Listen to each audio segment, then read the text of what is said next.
Burnt humbucker covers, I hear you ask? That's right guys, we're going to have a little go at it. I'm hoping this video is going to serve as a little bit of a how-to, although I will be honest, you're kind of learning at the same time as me. So I'm just going to show my findings really.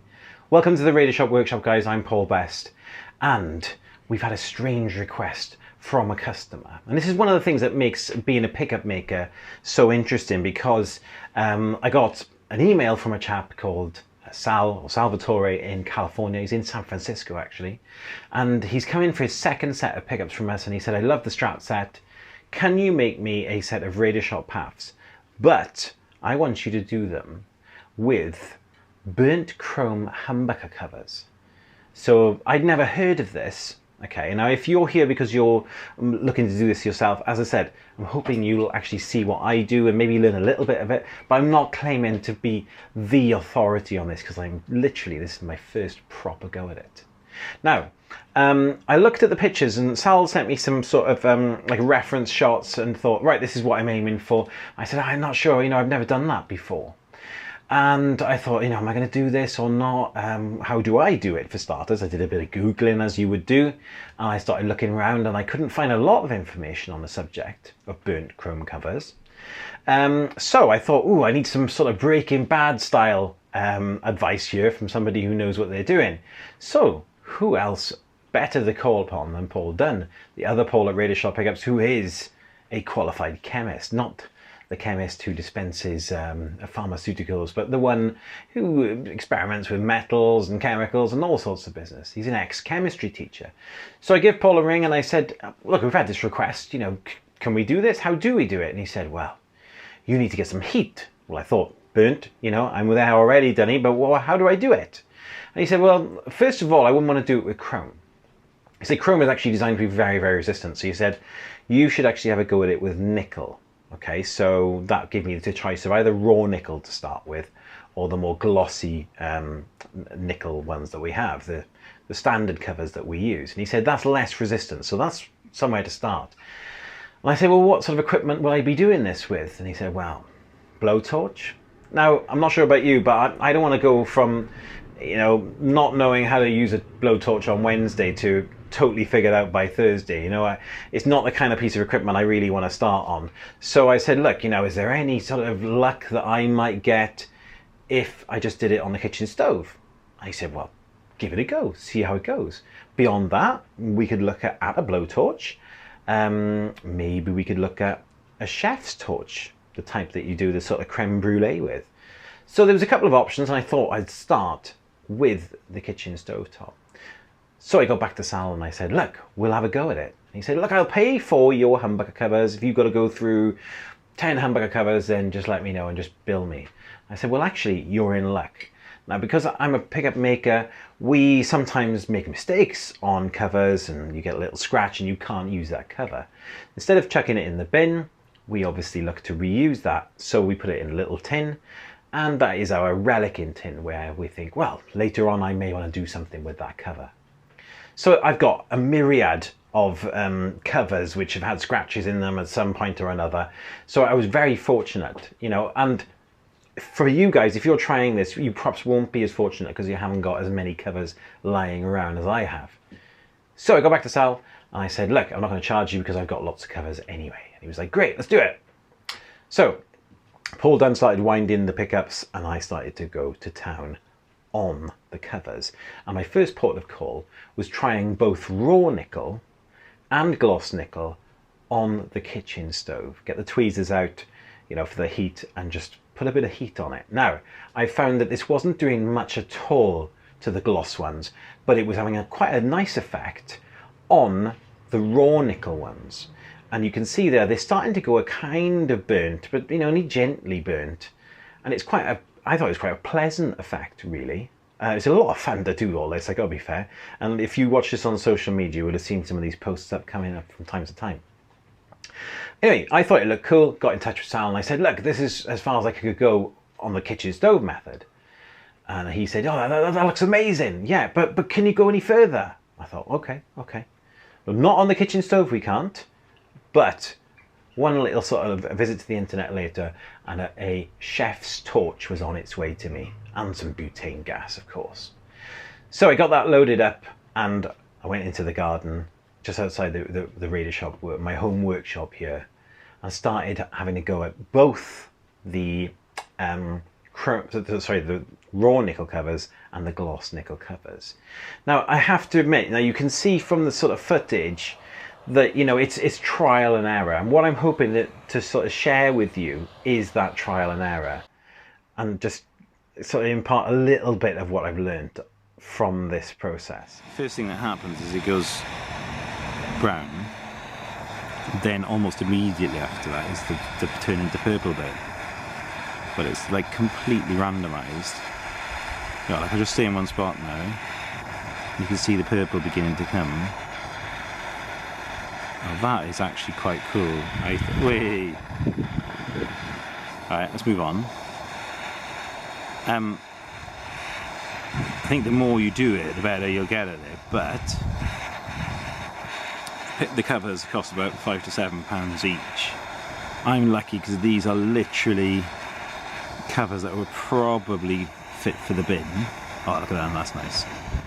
One thing I will point out, a little bit of a disclaimer here, is that obviously a lot of these covers come from a tub, you know, and they've been put in there. They could have been in there a year and a half, 2 years. I don't know visually whether they are chrome or nickel. But as I started to work through this process, I started to notice that some covers were far more resistant to others. And that would suggest to me that those were the chrome covers, okay? As soon as I got the chef's torch out, I found that the raw nickel covers weren't having quite as nice an effect anymore. In fact, they never went anywhere beyond subtly burnt. In fact, they took on a sort of goldish hue, which was quite attractive, but not quite what Sal was looking for. So I made my way through it, and I started to experiment. You know, how do I even do this? And I started thinking, well, maybe I'll put the heat on one spot for quite a while. And if you do that and just sit there, it begins to sort of brown, a goldy brown sort of colour. Just keep the heat on one place. And then, just a few seconds beyond that browning, it was starting to go that lovely purplish, okay? And as you can see some of the footage that I'll put up on the screen, it's entirely randomized. It's almost like a sort of tie-dye effect. You're going to get a random sort of pattern developing on the pickup. So just be aware of that if you're having a go at this. I couldn't quite decide whether it was best to evenly, let's say, brown the whole cover across and then apply heat to purple the whole lot, or whether I should brown one spot and then keep the heat on that one spot to purple it before moving on to the next bit to take it to brown first, then to purple, if you see what I mean. I couldn't quite decide. One thing I will say is that, you know, I had quite a lot of fun doing this. Obviously it's something, you know, to do outside. Once I got filming, I actually thought, I need somebody else to film this for me. So I drafted in the help of Fleur, my daughter, who's 17 years old. I said, right, will you film some of this for me so you can see that it's my hands and I'm not on the camera. And once I got to a really good stage, or what I thought was a good stage, and here's one of them. I don't know really whether that's too extreme or not. So actually, as I went through this process, I sent a lot of photos to Sal and said, look, what do you think of this progress? You know, do you like it? And I said, yeah, I love that, man. I love that. More like that. So, you know, obviously this is all about trying to meet a brief, really, for a set of pickups for a customer. So, you know, Sal's word was gospel on this, really, and that's what he wanted. Anyway, when I was filming, I said to Fleur, I think I'm getting somewhere here now. I've got a spare one. Do you want to have a little go? And annoyingly, she was much better at this than me. So I said, yeah, go on, have a little go at it. And yeah, she was doing more like this. I don't know if you get in that, but it's very, very sort of subtle. And I think that's really getting there. Now, what I would say, guys, is because I'm actually going to finish this video today, by trying to get, because I went back to Sal and I said, look, what do you think of these two? And he actually said, this one, love this one, even though I prefer this one. What I'm going to do is finish this video by trying to take this one closer to being like this one, so we've got a match pair for Sal. Okay, so you'll just see me doing more trial and error.